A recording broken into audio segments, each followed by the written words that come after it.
Welcome to our very proactive agents and investors nationwide. Today is Thursday, October 13th, 2025. And this is All the Leads Mastermind podcast number 554. We got a little virus going around. Tim and Coach Aline are both out sick today.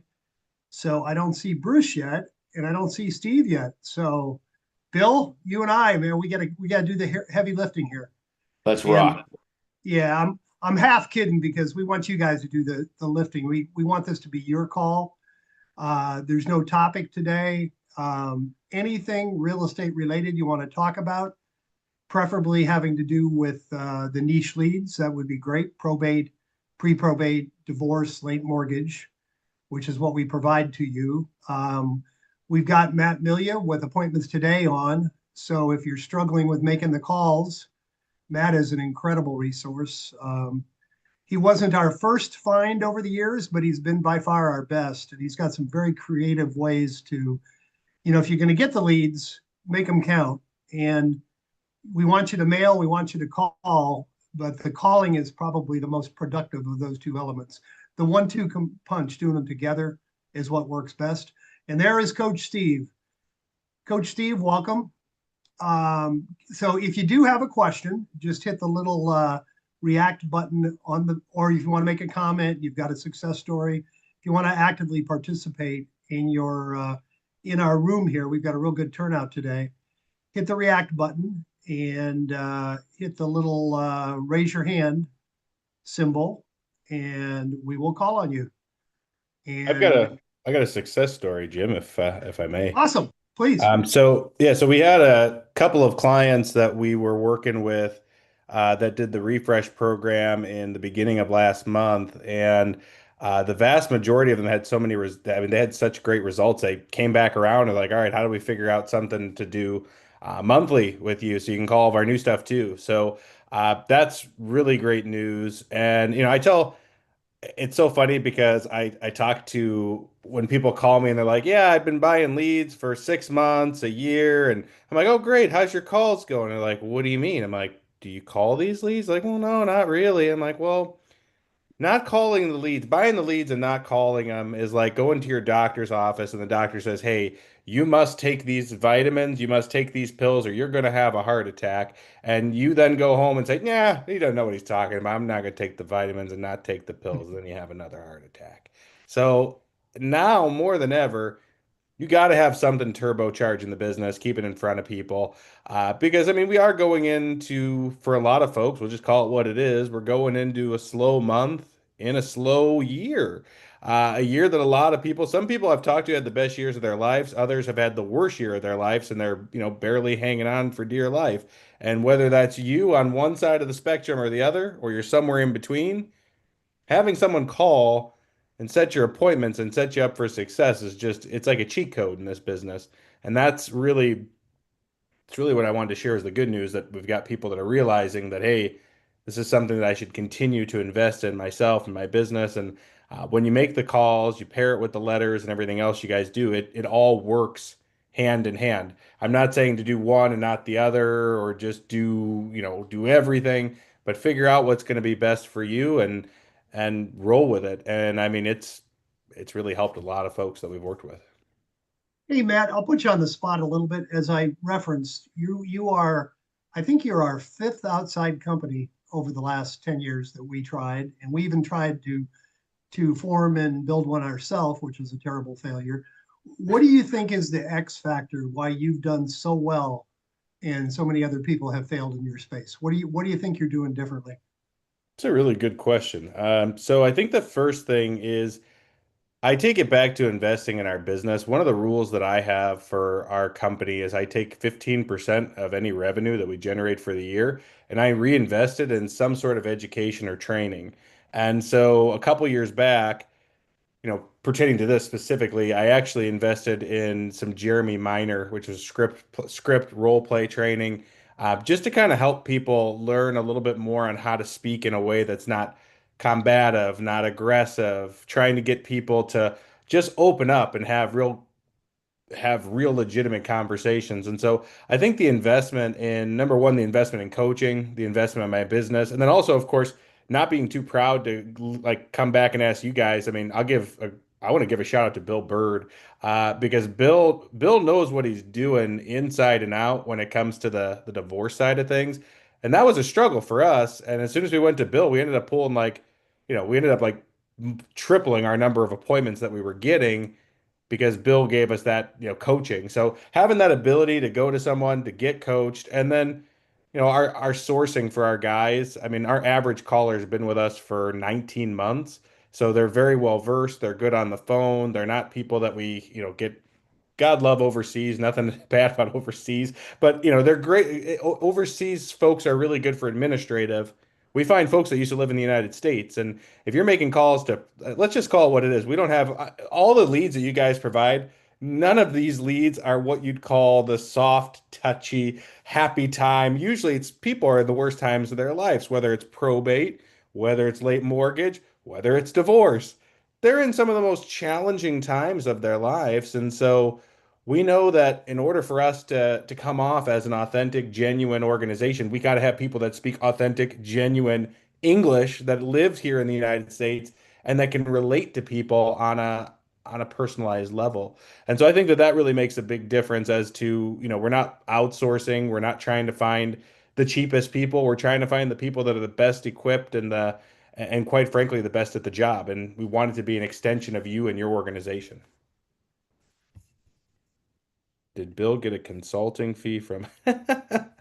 He should actually. That's a good. That's yeah. But yeah, no. He helped tremendously with the coaching side, and that's the biggest thing. I mean, being willing to invest in your business, invest in coaching, and that's a game changer. We lost Jim for a second there. You did, and I'm back, and I'm sure I missed something great, but you were still talking. That's good. Good thing, Matt. Way to keep it going. Yeah, I had my internet burp a little bit. You can hear me now, right? Yep, crystal clear. Okay, great.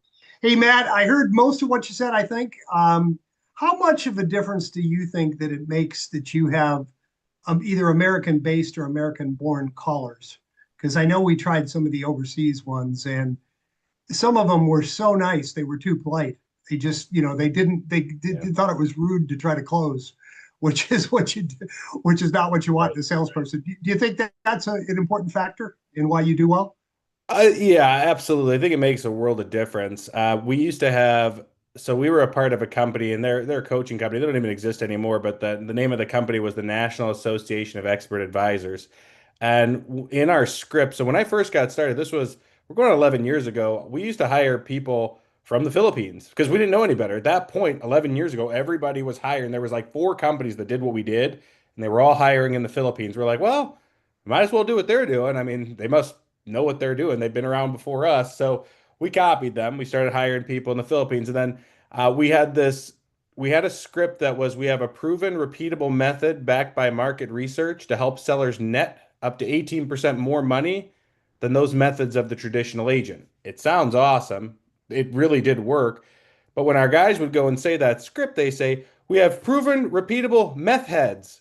And I'm like, meth heads, like drug people? I'm like, no. Like, and I'd have clients come to me like, what the heck did your guy just say about having meth people? I'm like, hey man, I'm really sorry. I go, that was a big learning lesson for us. I'm like, okay, never again. We're gonna make sure that when we do this, anybody that comes in, they're well versed, they're well spoken in English, because let's just call it what it is.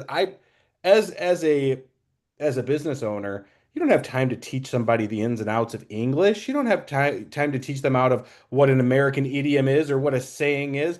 If I were to walk a mile in your shoes, instead of them saying, well, if I were to walk a mile on your shoe, I'm like, oh my gosh, like you're butchering things. People can tell you're not from here. And so there's immediate disconnect and distrust before you even say anything.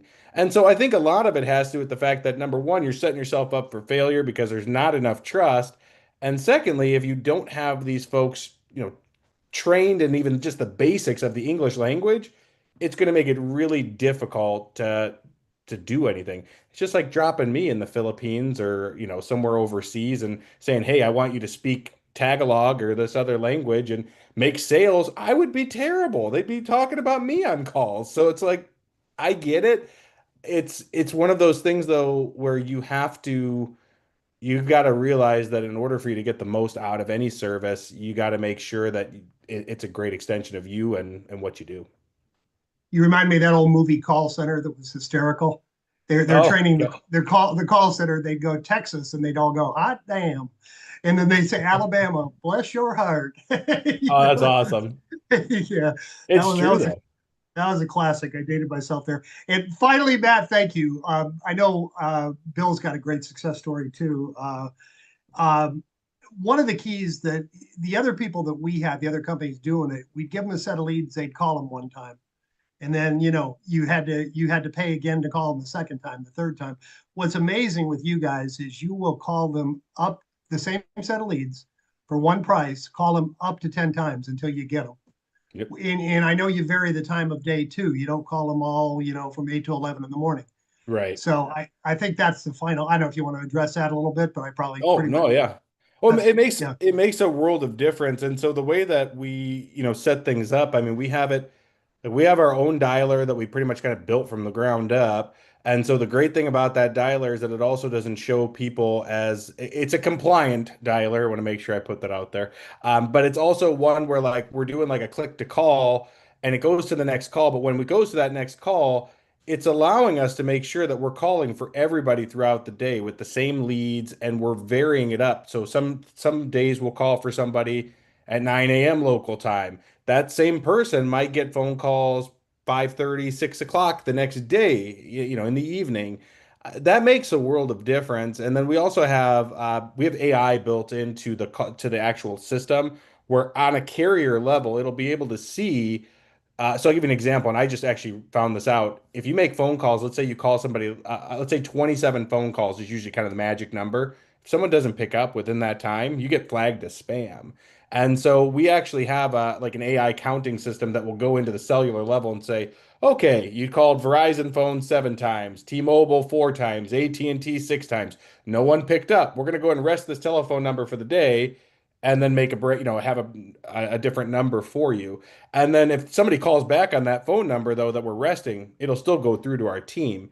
I think the big difference is that the technology, the systems, the people, everything that we have kind of working hand in hand in collaboration is going to get better results because again, if people see the number as potential spam, possible, spam likely, however these things come up as, the likelihood of them picking up the phone is very slim. And so that's why, and I could tell you just from experience, before we had that system, we had a 0.5%, so half of 1% contact like conversation to dial. So meaning we'd make 200 phone calls and one person would pick up the phone, which is horrible.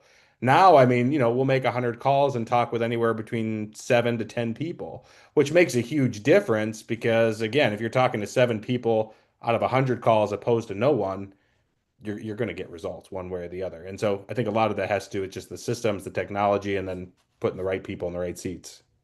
Yep, great combination for somebody even to duplicate your technology would be, a lot of time and effort. A Yeah. big believer, let you do it for them, especially if we always say the best thing if you can make your own calls. If you're not going to do it, make sure they get made. And there's nobody better at doing it than you. Well, thank you, Matt. Bill, he said some nice things about you. I know you have a win this week. And if you would, maybe, Bill, you were prior to the call, you were talking about a few coaching calls and some old timers that are struggling and what they have in common. So maybe you could talk a little bit about that. In the meantime, guys, please raise your hand. We want this call to be about you. We'll just keep coming up with ideas to talk about until somebody raises their hand. But go ahead and hit that button on the bottom and raise your hand and actively participate. Bill, please. Hi. So I had called a probate lead, and this lady was like nasty, mean, cruel, you name it. And so I just said, I'm sorry for bothering you. But I'm just wondering, is there anything I can help you with? And she's all, well, do you know a plumber? I said, yeah, here's his phone number. So I gave him the plumber's name. I'm figuring that's over. So she calls my plumber. My plumber I've used for 10 years goes and fixed the water leak. I didn't even realize it was a mobile home. And the next thing I know, I get a call back later in the day after he fixed it. Says, "Hey, could you come over and talk to us about selling our mobile home?" It's his her sister that has passed away. So I'm like, "Wow, okay." So I go ahead and I just like it's a deal, so I'm going. And I was really not expecting anything. I was expecting to be treated really badly, just like the phone call. And I figured, well, I'm just gonna go right to the point and go for the close. And I'll be damned, I was in there for 30 minutes and she signed the listing agreement. It was super nice to me. And it turned out that my plumber told her all about me, about how I've helped all these people, elderly and whatnot. And I was completely shocked. It was a completely different approach than I've ever had in my 40 some year career in real estate. It was an awesome win for me. Hey, Bill, I'm curious, what's a mobile home go for in your market? I suspect it might be a little higher than mine. About 200. Yeah. Yeah. A mobile home might be, 49.9 in my market, and that's if it's in Right. good condition. So yeah, Yeah. that's Well, great. Yeah. I mean, Well, not a huge sale, but certainly worth it. That's great. yeah, but I mean, when you look at that, your rent space is $900, right? And that includes utilities. It's a really good deal. So Yep. it's the elderly, yeah. So, and then, the other thing is I've had a couple interesting coaching calls over the last couple of days. And um, what I'm really shocked about is, I mean, these are very well-seasoned agents, and they are really feeling the pinch of the market. And, I just really felt it from them that they need to get something going for their family and their children. And it kind of weighed on me really hard. So I just kind of went off the normal call and I just asked them, so how do you generate business normally? And most of them said social media, and online leads. And I'm not going to say all the companies' names they use, but they were all covered. And they're just not making it. And I just asked them, like, how much time have we really spent using the ATL leads? Like, they were like their third or fourth option of follow up on. Some of them haven't even called all the leads, or, it was like one of those good meaning things, right? I'm going to get to it. And I said, you really need to look at your market, analyze the numbers, and find sellers that need to sell, not hope the phone rings. You have to be proactive in this market.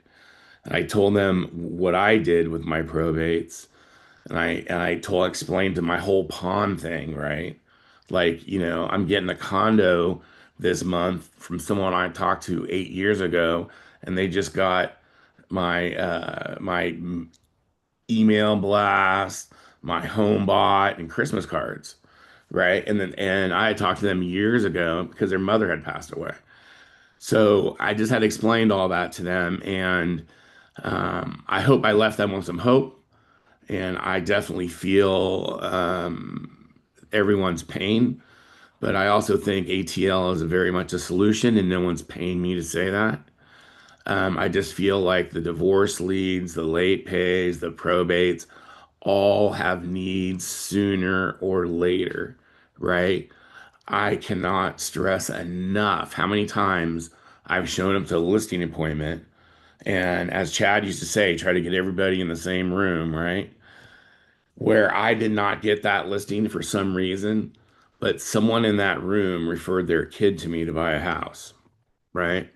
So I just feel like, as long as you continue to foster, stay in touch, you don't have to call them all the time. This is absolutely a great system for anybody. And it's sustainable up or down market. The last thing I'll say is I had COVID really, really bad. And I could not get rid of it. I had it 5 times. I was pretty close. I have asthma. I've had cancer. Everything that COVID looks for, I had, right? And my wife's a nurse, and my pipeline fed me, right?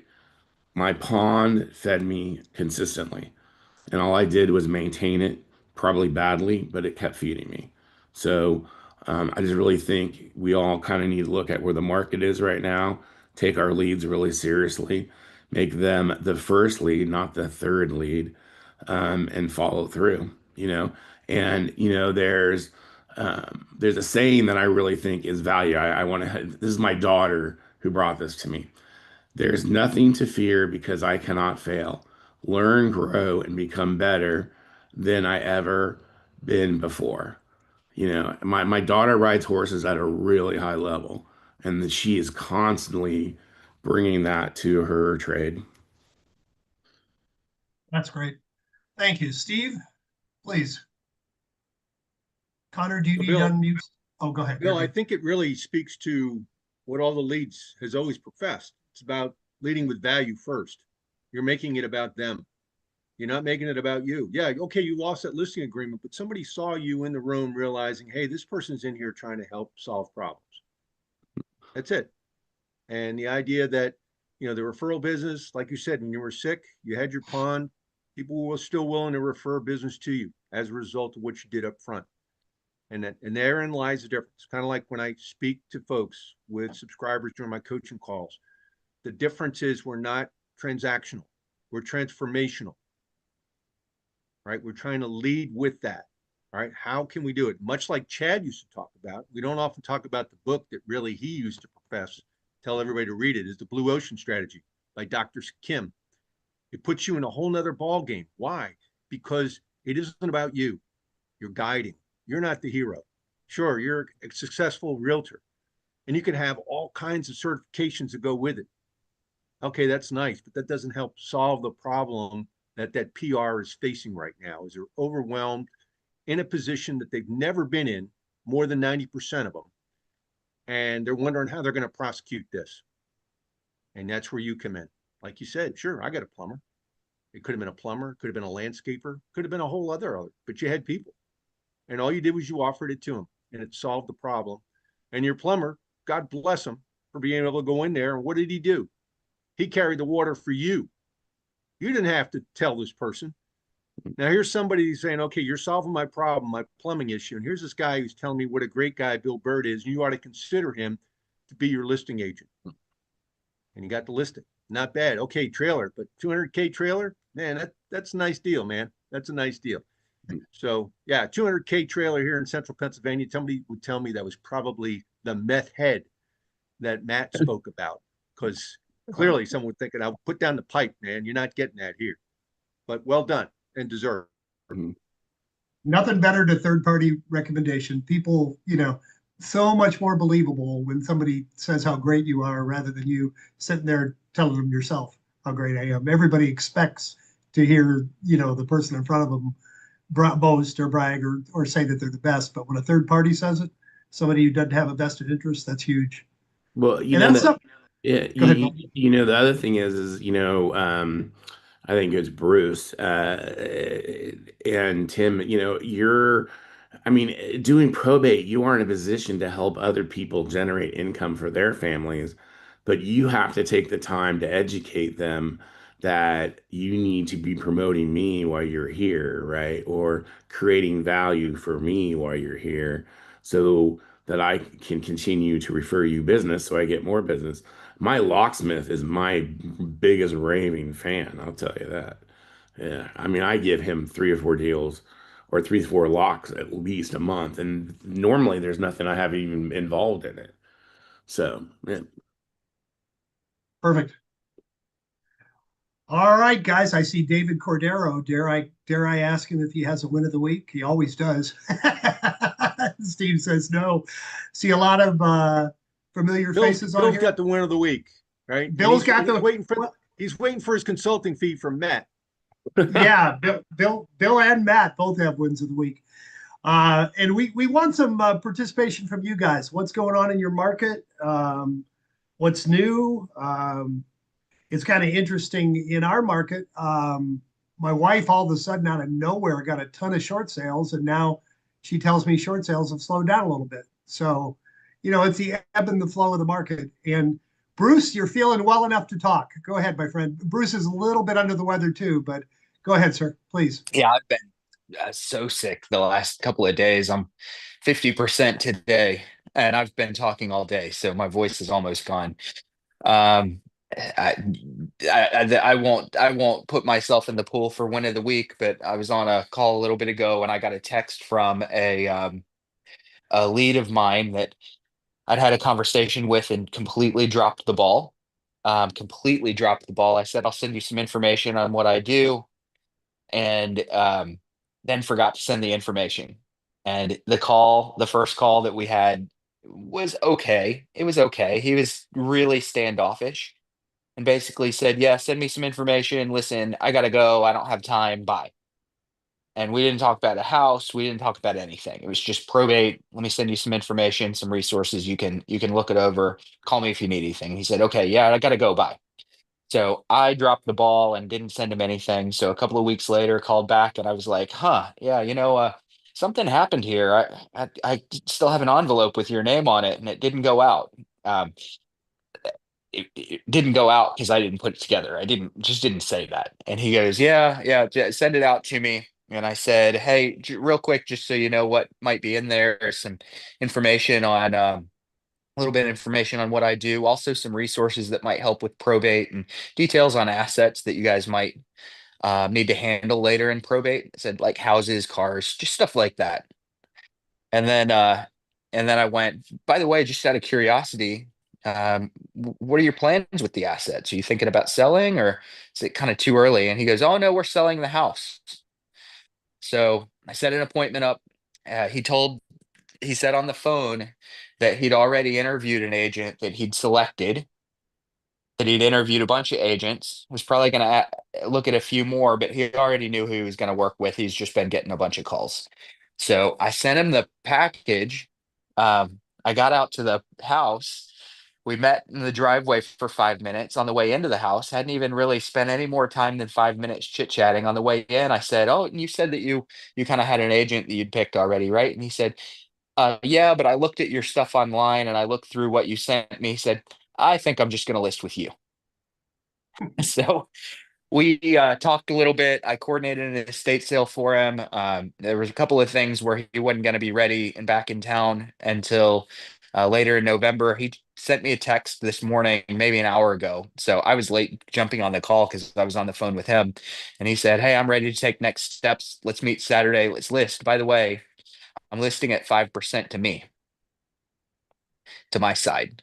So, so people, if you can provide value, they will work with you, and it can be really easy business, even if in the beginning they're a little standoffish and resistant.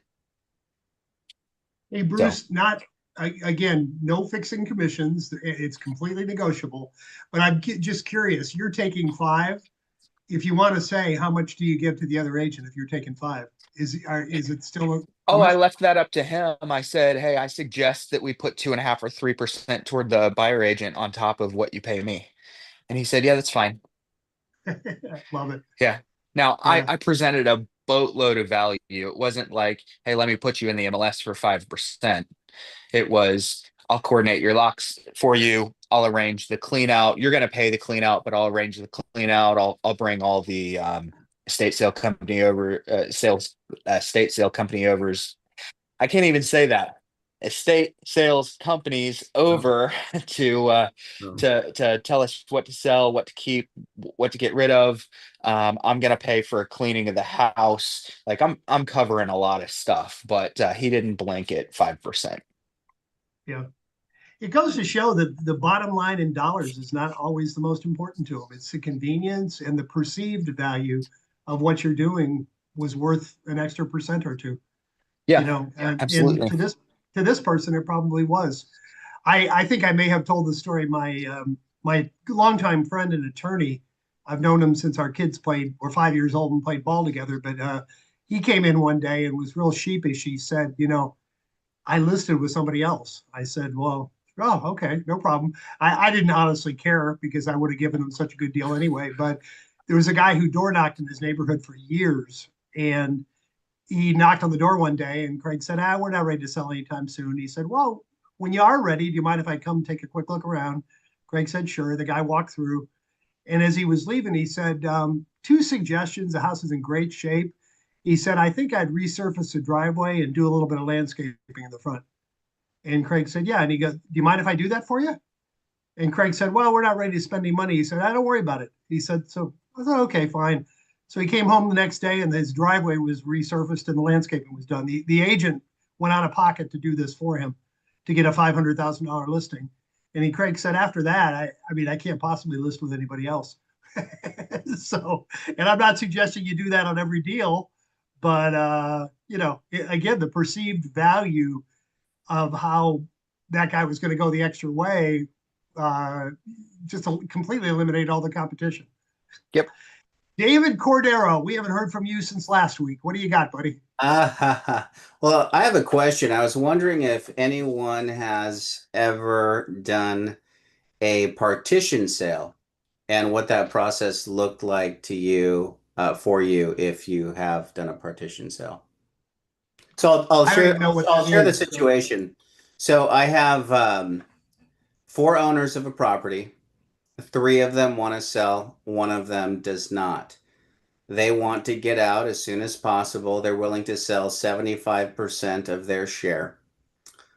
We're looking at, as is condition, the house is about 745. Fixed up, it's about $1 million. They're going to be asking 325 for their 75%.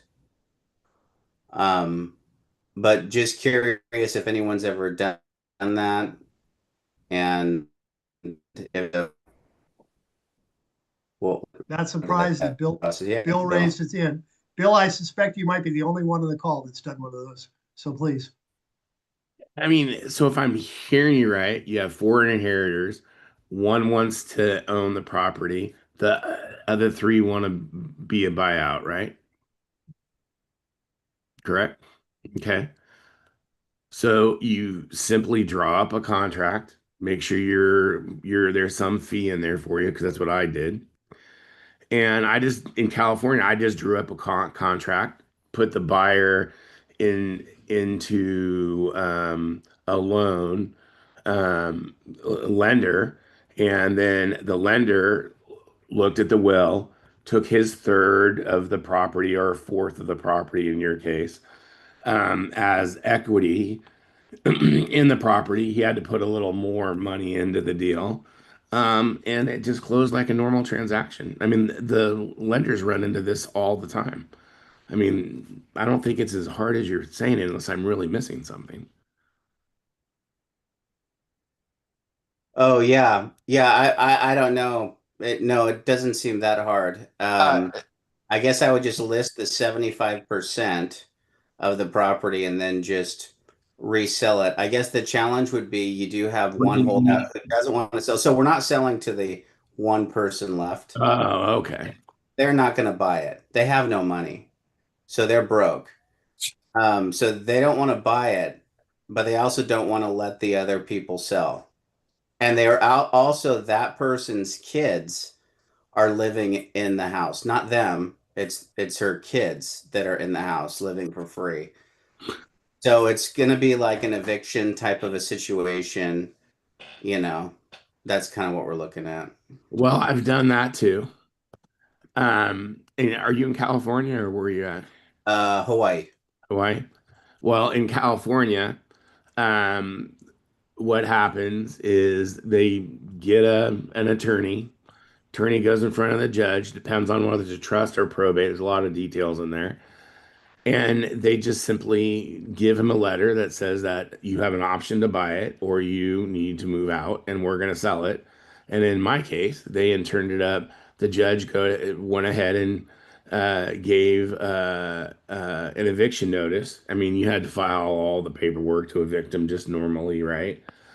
And they sold it. That's just how it ended up. And then that guy still didn't want to sign the paperwork, so the judge signed the paperwork for him, and he got his percentage. So it's more expensive. It takes a lot more time. It's a big pain in the ass. Bruce might have some different advice than me, but what I've learned is it just comes down to an attorney and filing and just going through the procedure. There's nothing anybody can do about it. Because in California, even if you own 1% and you want to sell, and that person can't buy you out at fair market value, they're going to go ahead and say that you have to sell the property. You still have to go to court, but that's how it's going to go. Yeah, Bill, it seems to me like it's maybe not too different than a divorce where one party wants to sell and the other doesn't.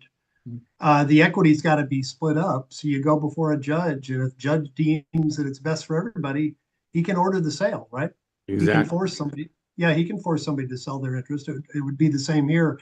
If three quarters of the people want to sell and one doesn't, is that What? correct, David?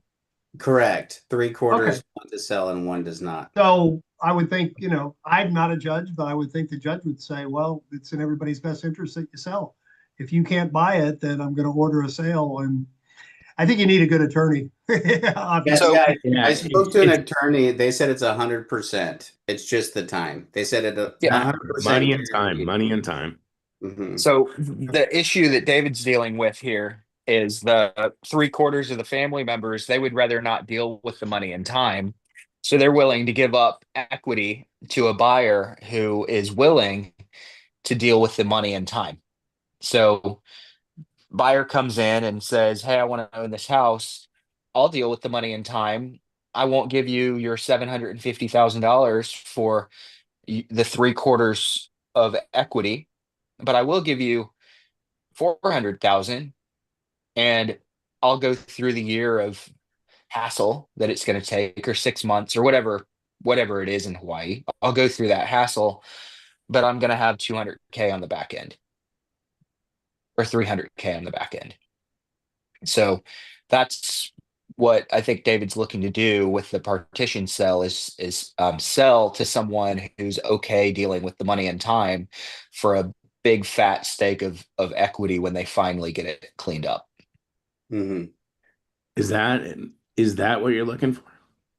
Yeah, that's exactly the situation. So they're willing to give up for Bruce 200 grand to just be done with the situation? Yeah. So we're looking at we're looking at like 325 and it's valued at about 745, and then whatever the legal fees are and things like that in the in between would be the Don't you have a wholesaler that could party that out for you? yeah. Mhm. Yeah, it's not like I'm looking, actively needing someone. I was just curious if anyone's gone through that process. How did that work for you? How challenging was it? Did you kick the people out? If you did, how did you do that? Did you negotiate with the people on the way? Did you come up with a way to get them to leave early? Things like that, Because I mean, those are all scenarios the first thing we do is we negotiate with the quarter once you take possession of the 75%, right? You negotiate with the person that has the 25% and try to ask them to sign over for a certain percentage. And that's the simplest, that's the path of least resistance, right? And then if you can get those people to move out, then, to sign off for some money, then that'll be your extra equity. So then you'd have 100 grand to play with or whatever, their portion of the equity, if you're able to get it for 50 or 75 or whatever that payout would be. So I'm more curious, how did you get this lead? It's a probate lead. But so it came That's all the lead. all the leads? That's great. That's a good Yeah. story. Sorry. So it's in all the lead. Yeah. David, good for you.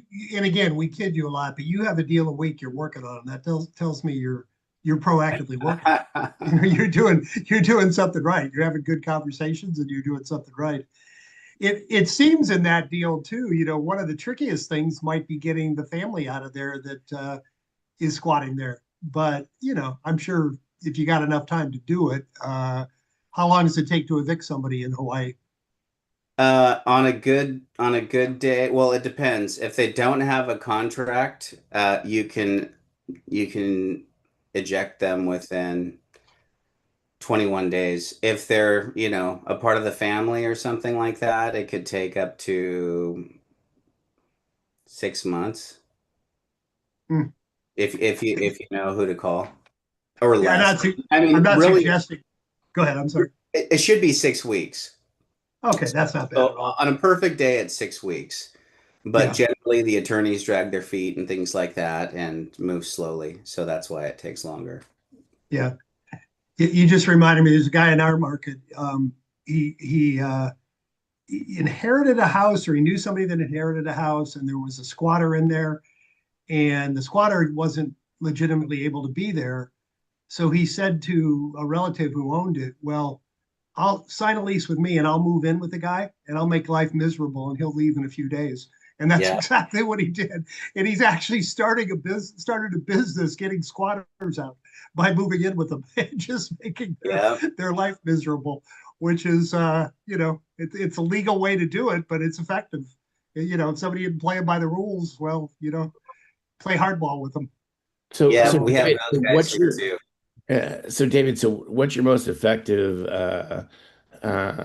all the lead follow-up? Mailer, calls, postcards, your website? For me, it's just phone calls. I mean, that's my most effective, but I haven't really implemented that much of the other, unfortunately. I'm just now starting that process, like actually being more consistent with the mail. I am seeing improvements. The more money I put into it, the better results I'm getting. Just really, I've implemented the mail and finally took. I don't want to show you my messy office, but for a while I just had big post-it notes on the wall with handwritten of every person, and then I would write, and then I'd check mark every person I'd call, and I'd try to call so many people and just check mark that I was following up on them and just hand do everything just because it's visual. And I find that I do it if it's visual, but I moved everything to my CRM finally and spent, tens of hours doing that. And I'm starting to see some low-hanging fruit. That's awesome. So which CRM are you using? Brivity. Brivity, huh? That's a Are neat you one. I've heard that familiar one. with Brivity? Yeah. So yeah, it's nice because I can automate things. It really can automate everything, but I mainly just use it right now for the email follow-up and also to track my phone calls. And then also you can delegate to team members really easy. So that's what I like about it. So now I'm starting to delegate out to other people, and it's starting to build a small team and seeing a little bit of fruit of that from that as well. So That's awesome. Excellent. yeah. That's a When great at the story. beginning it reminds me a little bit at the beginning of the call, Bill and he was telling me about these 3 calls that he had with seasoned people. And I said, what do they all have in common? And he said that they really heavily employed social media. Because initially I said, well, the old ways don't work. And Bill said, no, just the opposite. The old ways do work if you're used to getting on the phone and prospecting. It's Steve referenced the blue ocean strategy. One of my original mentors told me, figure out what everybody else is doing and do the opposite. Back when nobody was calling, that worked well for a while. And then everybody started calling. And now you've seen the switch to social media marketing. Now everybody's doing the social media marketing. Get back on the phone. You should be. Social media is going to cost you for every new lead you generate. Once you have the lead, it doesn't cost you anything but time to get on the phone and make those contacts. Keep in touch with them. And Bill, you referenced something last week that I'd never heard of that I think is brilliant. Who was it that, Bruce mentioned that he had promised to send somebody something and then forgot? Homebot. If I was an agent today, I would be using that.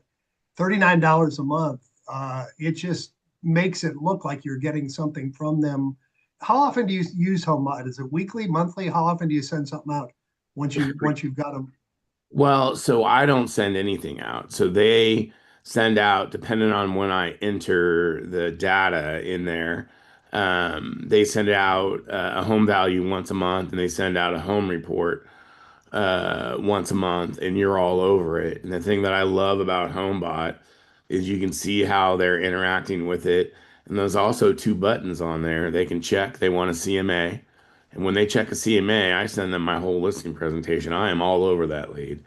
And then the other one is they want more market information, which I call them and I send them real trends. Only takes a few seconds to do it. And I call and follow up, say, I just want to make sure you got it and see if you have any questions. And sometimes they do, sometimes they don't. But gets them familiar with my name. And then the other thing I just want to say, Steve is right. I think the difference in, I would say that the similarity in all the coaches, all the people, is that we have empathy and sympathy, and we provide solutions. That's the great thing about Bruce's system. It's all about adding value. And Bruce is really good about coming from the inheritor's point of view. Same thing with divorce, right? It's like, I have never been divorced, but I've lost homes, I've had bad things happen, and I just try to help them navigate as fast and easily as possible based on their wishes to where they want to go, right? And that's the same thing in divorce.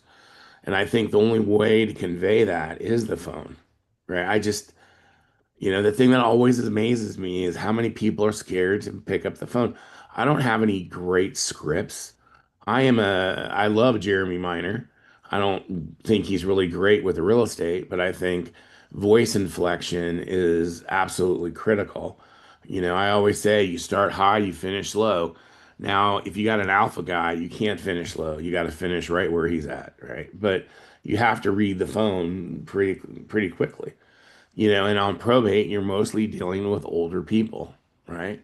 This is the way it is, right?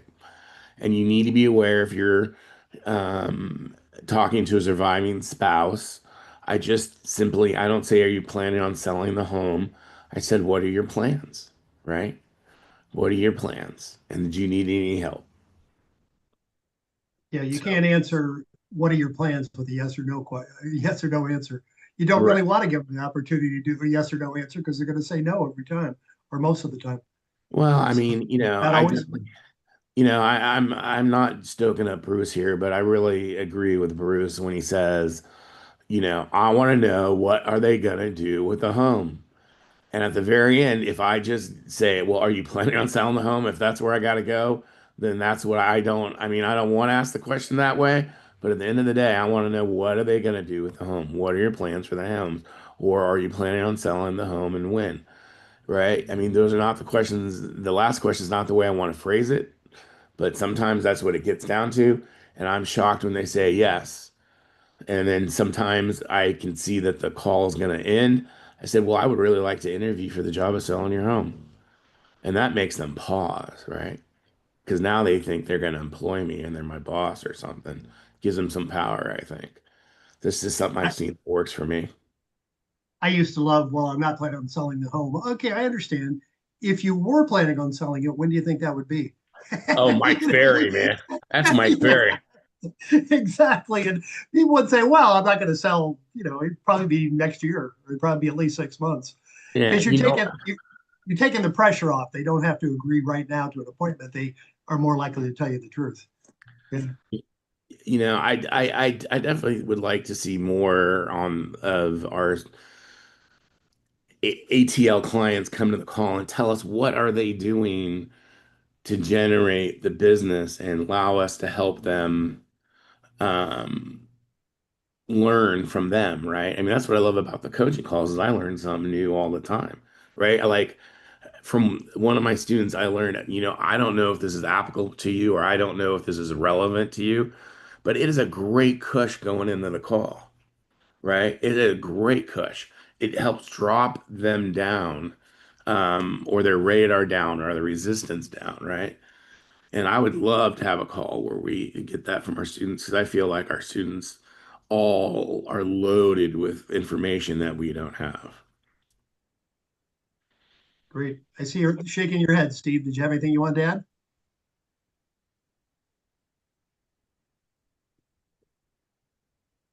Yeah, I agree with Bill. I mean, it's just the idea that you're there to provide assistance and you don't want to be so direct, but be indirect. And like Bruce uses it. He said the phrase today, which is great. Now, out of curiosity, just showing curiosity, Exactly. just to, hey, if you were, where are you? And it's almost like you're a take it or leave it kind of a perspective, and you're taking it all in. And I think that makes they realize that okay, he's not pressuring me in anything. You know, I've often said when I talk to people, look, I'm just trying to find out where you are, what your goals are. You don't have to make a decision today. I'm just trying to see how I can help you, and leave it at that. You know, because there is a lot of things going on. I'm working with a lady right now. That's where we are. I know what she needs to do.